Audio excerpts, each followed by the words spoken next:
Le gymnase municipal du Haut-Sensé comme hébergement provisoire pour les migrants à la rue. Faute de solution officielle, l'association Un Toit c'est un droit a tenté d'y pénétrer. À 16 h, une vingtaine de personnes attendaient devant les grilles bloquées par les forces de l'ordre avec l'espoir de dormir dans les lieux.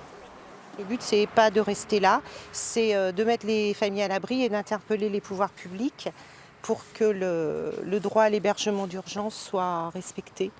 Voilà, c'est-à-dire que les familles puissent de nouveau être mises à l'abri, y compris des familles avec de jeunes enfants.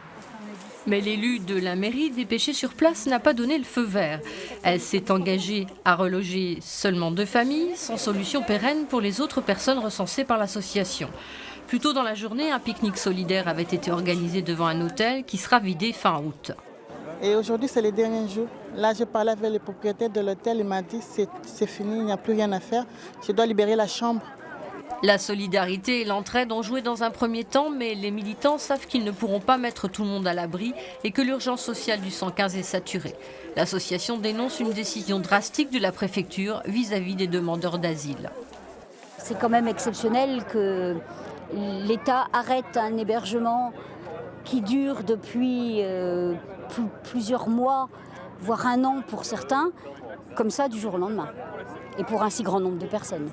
Les conditions dans lesquelles on héberge aujourd'hui, on accueille ou on refuse d'accueillir plus exactement les personnes migrantes, je trouve que c'est absolument scandaleux, quoi. Demain à 18 h, une réunion est à nouveau prévue au siège du mouvement contre le racisme et l'amitié entre les peuples.